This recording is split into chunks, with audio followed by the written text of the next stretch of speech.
Arshi, pick up the phone, pick up the phone, idiot. অপর পাশ থেকে কোনো সাড়া না পেয়ে আবার সিসি ক্যামেরায় চেক করলো শেহজাদ। দেখলো বের হওয়ার দরজার সামনেই আরশির বাসার পরা জুতা জোড়া রাখা। তার মানে বাসায় নেই ও।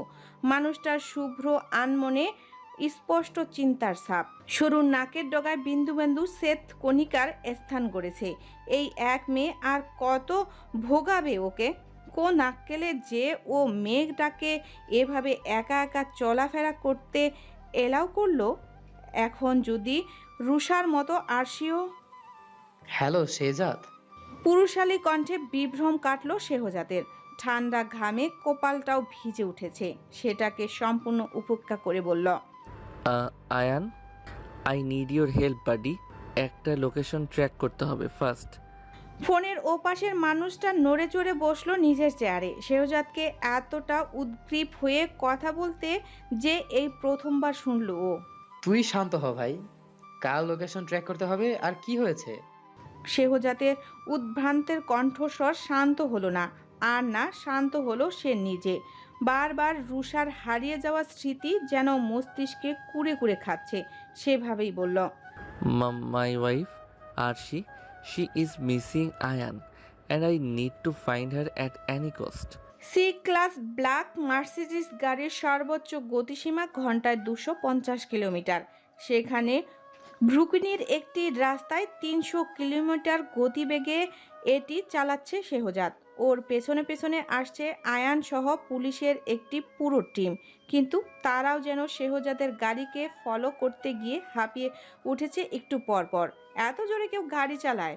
যেখানে ম্যানহাইট থেকে ব্রুকলিনের আসতে প্রায় 1 ঘন্টা লাগে, সেখানে মাত্র 20 মিনিটেই এসে পৌঁছেছে শেহজাদের গাড়ি। ব্রুকলিন ব্রিজের সামনে আসতেই শেহজাদের চোখে পড়ল অন্য গাড়ির গুলোর সাথে পাল্লা দিয়ে চলা একটা সাদা গাড়ির উপর। খটকা লাগতেই আয়ান ফোনে বলে উঠল, শেজাদ, ভাবির ফোনের সিগন্যাল তোর সামনে ওই সাদা গাড়িটা থেকে আসছে। আটকা ওটাকে। আয়ান বলার সাথে সাথেই গাড়ির অ্যাক্সিলারেটের প্রোডেলের চাপ বাড়ালো শেহজাদ। মুহূর্তেই ধুলো উড়িয়ে সাদা গাড়িটাকে ওভারটেক করে সামনে থেকে ঘেরাও করলো শেহজাদের ব্ল্যাক মার্সিডিস। পেছন থেকে কিডন্যাপারের গাড়িটা যেন পালাতে না পারে সেজন্য আয়ান আর ওর টিম তো আছেই। তারা ঘেরাও করলো পেছন থেকে। মার্সিডিজের দরজা খুলে বেরিয়ে এলো শেহজাদ। লম্বা পা ফেলে এগিয়ে এলো কিডন্যাপারের সাদা গাড়িটার কাছে। সোজা গিয়ে ঘুষি মারল গাড়ির জানালায়। পাগলের মতো মুষ্টঘাতে কাঁচ ফুটে জখম হলো মুষ্টির গোড়া। কিন্তু শেহজাদের থামার নামগন্ধ নেই। এক পর্যায়ে গাড়ির জানালার কাঁচ ভাঙল। ভাঙ্গা জানালা দিয়ে মাস্ক পরা লোকটাকে টেনে বের করলো শেহজাদ। মাটিতে পা মিশতেই ঘুষির তোড়ে মুখ বেঁকে গেল লোকটার। শেহজাদের একটাই কথা, how dare you touch my wife. এতগুলো ঘুষির মাঝে লোকটা কোনো মতে পুলিশগুলোর দিকে তাকিয়ে শুধু বলল, I need not touch her. Believe me, please. Someone help me from this, madams. Ayaan ঠোঁট টিপে হাসলো। পশ্চিমা ভাষায় না বলে বাংলাতেই বলল, ম্যাডামের বউকে কিডন্যাপ যখন করতে চেয়েছো, ঘুষি তো তোমাকে খেতেই হবে বাছাধন। শেহজাদের সেসবে ধ্যান নেই। জখম হাতেই সে একের পর এক ঘুষি বসিয়ে চলছে মাস্ক পরা লোকটার গালে। এক পর্যায়ে আয়ান এসে ওকে থামায়। শেহজাদকে পিছন থেকে জাপটে ধরে বলে, ছাড় ভাই এটাকে। আর কত মারবি? একেবারে না মেরে নিঃশ্বাসটা অন্তত রাখ। বাকিটা আমি দেখে নিচ্ছি। তুই ভাবিকে বের করে আন গাড়ি থেকে। ততক্ষণে শেহজাদ লোকটাকে মারতে মারতে শুয়ে দিয়েছে ব্রিজের উপর। কিন্তু আরশির কথা শুনতেই ওর হাত থামল। শেষ ঘুষিটা তুলেছিল কেবল মুহূর্তেই আবার নামিয়ে ফেললো সেটা। উঠে দাঁড়ালো ঘন ঘন শ্বাস ফেলে। ততক্ষণে আয়ানের টিমের লোকেরা কিডন্যাপারের হাতে হাতকড়া পরিয়ে গাড়িতে তুলে ফেলেছে। এতক্ষণে মারকুটের মানুষটার উদ্ভ্রান্তের মতো দৌড়ে গেল কিডন্যাপারের গাড়ির কাছে। হ্যাঁচকা টানে দরজা খুলতেই দেখলো পেছনের সিটে জ্ঞান হারিয়ে পড়ে আছে আরশি। কপাল কেটে ফোটায় ফোটায় রক্তবিন্দু গড়িয়ে পড়েছে পাণ্ডুকাল। শেহজাদ মাথা নুয়ে ধীরে ধীরে ওর কাছে গেল। নাম ধরে ডাকলো কয়েকবার। কাজ হলো না। আয়ান পিছনেই ছিল। কোত্থেকে একটা পানির বোতল শেহজাদের হাতে ধরিয়ে দিয়ে বলল, জ্ঞান নেই শেহজাদ, পানি ছোটাতে হবে মুখে। মানুষটা কাপা হাতে বোতলের মুখ খুলল।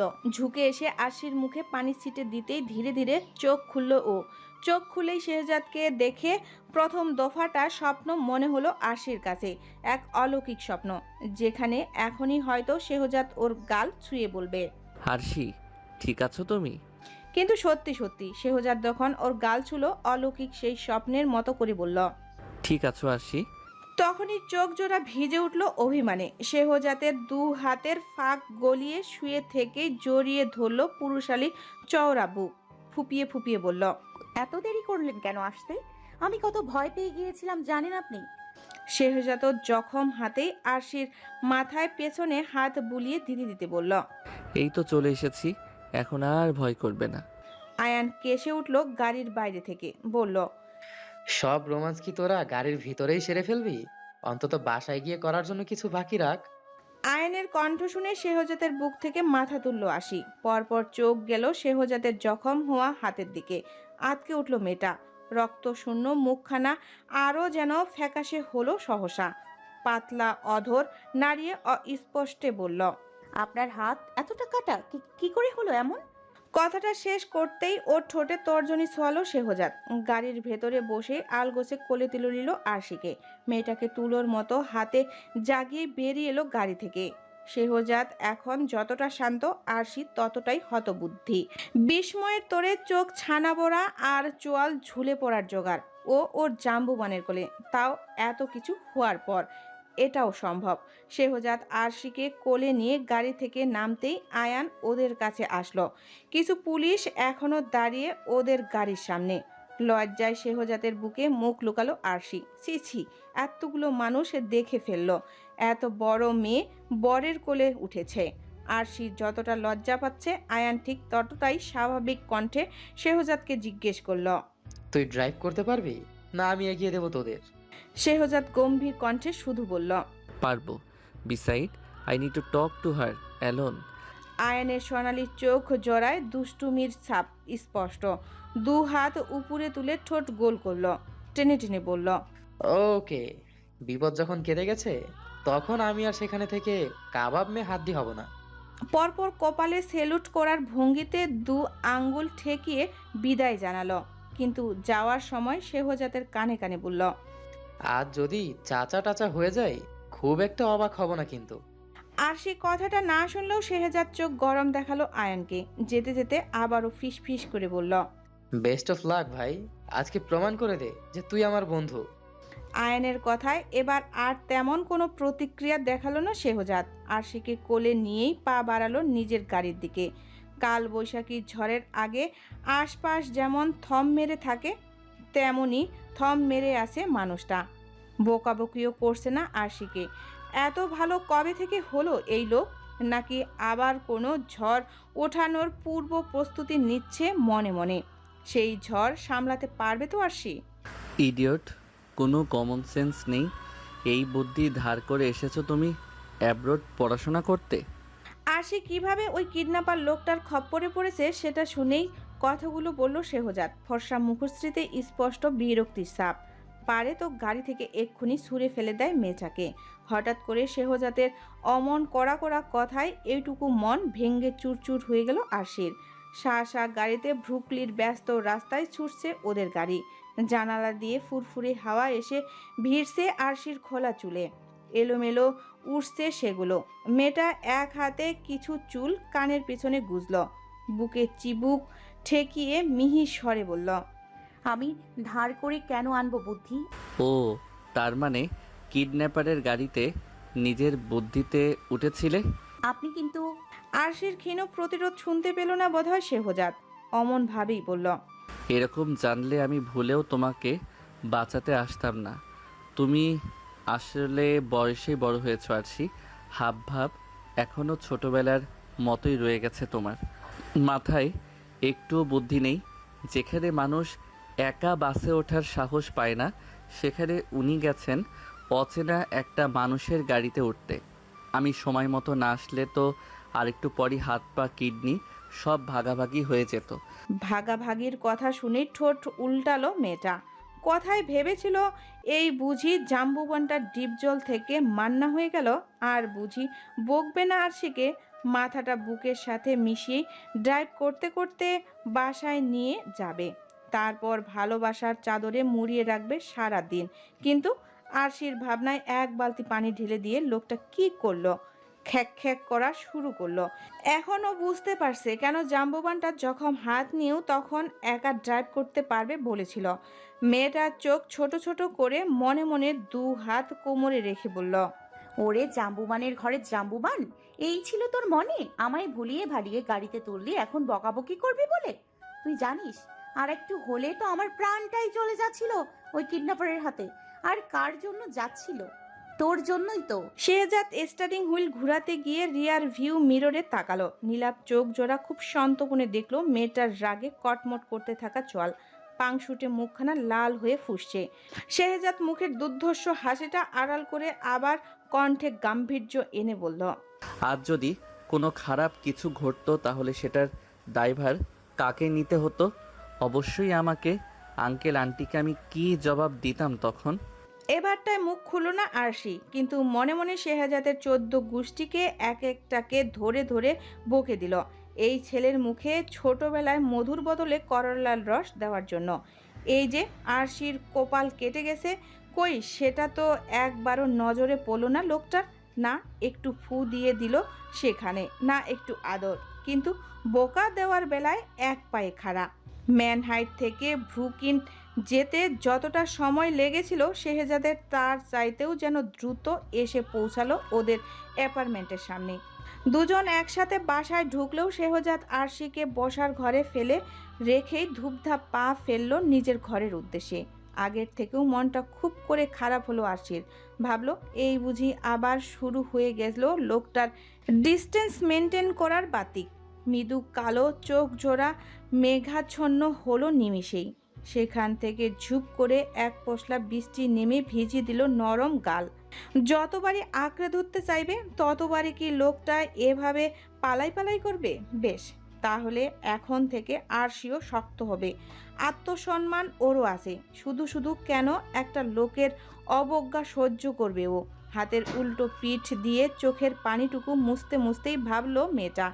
আরশির রুম শেহজাদের রুমের উল্টো দিকে। সেদিকে পা বাড়াতে গেলেই পেছন থেকে আরশি বলে ডাকলো শেহজাদ। ডাক শুনেই পেছনে ঘুরে তাকালো ও। হরিণীর মতো চোখে বিস্ময় পাহাড়। শেহজাদের হাতে ফার্স্ট এড বক্স নিয়ে দাঁড়িয়ে থাকতে দেখে সেই বিস্ময়ের পাহাড় আকাশ ছিল আরশির। মুখ খোলার আগেই লম্বা পা ফেলে পাশ কাটায় মানুষটা। সোজা গিয়ে বসে ওর বিছানায়, পাশে হাত রেখে বলে, কি হলো, দাঁড়িয়ে আছো কেন? বসো এখানে এসে। নির্লিপ্ত কণ্ঠে বিভ্রম কাটে আরশির। ধীর পায়ে এগিয়ে এসে বসে শেহজাদের পাশে। মানুষটা সম্পূর্ণ মনোযোগ তখন তুলোতে অ্যান্টিসেপ্টিক লাগানোয়। নিমিষেই শেহজাদের উপর হওয়া অভিমান হাওয়ায় মিঠাইয়ের ন্যায় মিলিয়ে গেল মেয়েটার। পলকহীনে চোখে নিমিষেই চেয়ে রইল সামনে বসা সেই পুরুষটির পানে। কি নিখুঁত! পলক ফেলতে মনই চায় না আরশির। মন বলল, আর একটু চেয়ে দেখি তো, যদি একটু প্রেম খুঁজে পাই নিজের জন্য ওই চোখে। তখনই আরশির দিকে মুখ তুলে চাইল শেহজাদ। সমুদ্রের মতো গভীর চোখ জোড়া জায়গা করে নিল আরশির চোখে। ঢোক গিলল সে, তবু একটু এগিয়ে এসে অ্যান্টিসেপটিক লাগালো, তুলো দিয়ে মুছে দিল আরশির কপালে কাটার জায়গা। চোখ খিচে বন্ধ করে নিল আরশি। হাত দুটো শক্ত করে খামচে ধরল বিছানার চাদর। ব্যথা লাগছে? শেহজাদের উদ্গ্রীন কণ্ঠস্বর। আরশির উত্তর শোনার অপেক্ষা না করে নিজেই ফু দিতে লাগলো কপালে। পরপর অ্যান্টিসেপটিক ক্রিম লাগিয়ে ব্যান্ডেজ করে দিল কাটা জায়গাটা। এখনও চোখ বন্ধ মেটার। পৃথিবীর সমস্ত ভালো লাগা যেন এসে ভর করেছে সামনে থাকা মানুষটার ছোঁয়ায়। মুখ জুড়ে তৃপ্তির বিস্তার হাসি। মনে মনে শেহজাদের 3 বাচ্চার মা হওয়ার স্বপ্ন যখন বিভোরও, তখনই চোখের সামনে হাত নাড়িয়ে শেহজাদ বলে উঠল, পাগলের মতো হাসছো কেন? চোখ বন্ধ করে। তরতর করে চোখ মেলে চাইল আরশি। শেহজাদের চোখে চোখ পড়তেই মুখ নামিয়ে দুদিকে মাথা নাড়ালো সজোরে। অন্যদিকে চেয়ে মিহিস্বরে বলল, কিছু না। কিন্তু লজ্জার প্রকোপে সেই কথা গলা দিয়ে বের হলে তো। আরশির হাব ভাবে শেহজাদের ভ্রু জোড়ার মাঝে সন্দেহের ভাঁজ পড়ল। তৎক্ষণাৎ একটু দূরে সরে গিয়ে তাড়াহুড়া দেখিয়ে বলল, আজ আর রান্না বান্না করতে হবে না, আমি বাইরে থেকে অর্ডার করে দিচ্ছি খাবার, ঠিক আছে? আবারও অমন লজ্জা লজ্জা মুখে মাথা হেলালো আরশি, কিন্তু শেহজাদ পাশ থেকে উঠে যেতে নিলেই বিদ্যুৎ বেগে ধরে ফেলল শক্তপোক্ত হাতটা। গুরুজনদের মতো মুখ করে বলল, আপনি কোথায় যাচ্ছেন? চুপচাপ বসুন এখানে। বিস্ময় সামলাতে না পেরে আবারও ধপ করে বসলো শেহজাদ। বাই এনি চান্স আরশি কি ওকে চোখ রাঙিয়ে শাসন করলো এইমাত্র? আরশিকে বড়সড় একটা ধমক দিবে ভেবে মুখ খুলতেই দেখলো মেয়েটাও ঠিক ওর মতো করেই তুলোতে অ্যান্টিসেপটিক লাগাচ্ছে। পরপর শেহজাদের জখম হওয়া হাতটা টেনে নিল নিজের কোলে। খুব যত্নে ক্ষত হওয়া জায়গাটা মুছে ক্রিম লাগিয়ে ব্যান্ডেজ করে দিল। মুখে হাসি মেখে বলল, নিন, হয়ে গেছে। আপনারও যে হাতে লেগেছিল সেটা কি ভুলে গিয়েছিলেন নাকি? শেহজাদ তখনও আরশির মুখ পানে চেয়ে মোহগ্রস্তের ন্যায় আওড়ালো। ভুলে গেছিলাম। পরপর সতর্ক হলো কণ্ঠস্বর। আরশির থেকে চোখ সরিয়ে ব্যান্ডেজ করা হাতের দিকে তাকালো। মেয়েটার জন্য হওয়া অদ্ভুত অনুভূতি থেকে পালাতে তড়িঘড়ি করে বলল, কে কে বলেছে ভুলে গেছিলাম? মোটেই না। রুমে গিয়ে ব্যান্ডেজ করে নিতাম আমি। অ্যান্ড লিসেন, কিডন্যাপ হয়ে গেছিলে মানে এই নয় যে আমি আমার সব শর্ত তুলে দিয়েছি। বিহেভ ইয়োর সেলফ আরশি। যখন তখন আমার হাত ধরে টানাটানি করা বন্ধ করো। কথাগুলো বলে ঝড়ের বেগে রুম হতে বের হতে নিল শেহজাদ। আর তখনই তাড়াহুড়োতে কপাল গিয়ে ঠেকলো আরশির রুমের দরজায়। কপালে হাত দিয়ে ছিটকে পিছনে চলে আসলো 2 কদম লোকটা। পরপর আবার আর চোখে দেখে নিল আরশিকে একটু। ব্যথা পেয়েও টু শব্দ করে না, ব্যস্ত কদমে ওভাবেই রুম ছাড়লো মানুষটা। শেহজাদ রুম থেকে বের হতেই ফিক করে হেসে ফেলল আরশি। মনে মনে ভেঙ্গিয়ে বলল, হাত ধরে টানাটানি করতে বারণ করলেন তো। বেশ, করবো না হয়। কিন্তু আপনি যে আমার মন নিয়ে টানাটানি শুরু করেছেন, তার কি হবে মিস্টার নাকুচু জাম্বুবান? জানুয়ারির প্রথম সপ্তাহ পার হতেই শীত যেন জেগে বসেছে ম্যানহাট সিটিতে। কুয়াশার চাদরে ঢেকে গেছে উঁচু উঁচু ভবনগুলো। তেমনি কোনো এক 12 তলার ভবনের সবচেয়ে উপর তলায় একটি রুমে গুটিসুটি মরে শুয়ে আছে আরশি। আজ যে পরিমাণ ঠান্ডা পড়েছে তাতে 3 নম্বর বিশ্বযুদ্ধ শুরু হলেও সে উঠবে না। ভার্সিটিতে যাওয়ার তো প্রশ্নই আসে না। তুষারের গালিচায় মোড়ানো শহরটি ব্যস্ত রাস্তায় সবে মানুষের আনাগোনা শুরু হয়েছে।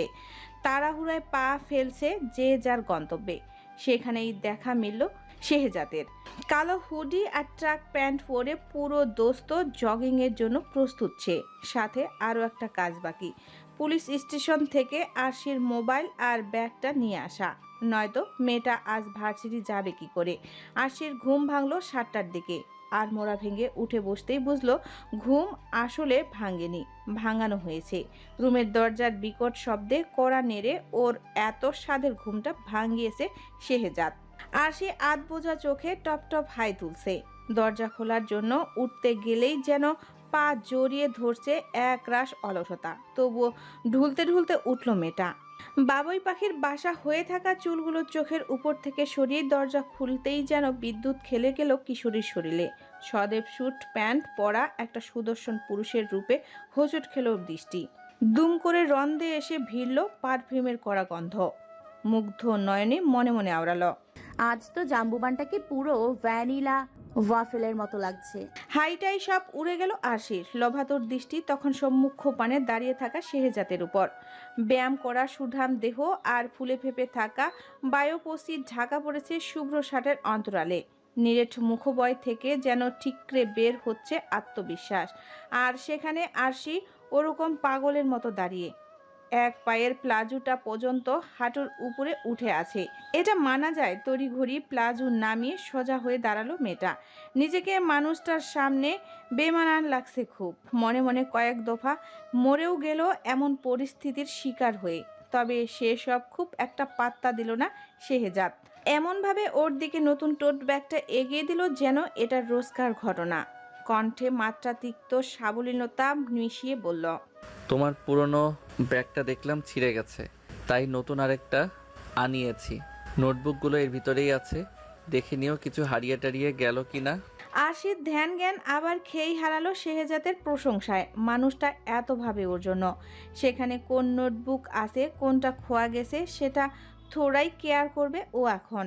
আশি ব্যাগটা ধরতেই শেহজাদ ব্লেজারের বুক পকেটে হাত দিল। পরপর একটা নতুন মোবাইল বের করে আরশির সামনে ধরে বলল, তোমার আগের মোবাইলটার স্ক্রিনও দেখলাম ভেঙে গেছে, তাই নতুন আরেকটা আনালাম। সিম কার্ড সেট করে দেওয়া আছে, খুলে দেখো ভালোভাবে চলে কিনা। আচ্ছা ওয়েট, আমি দেখছি।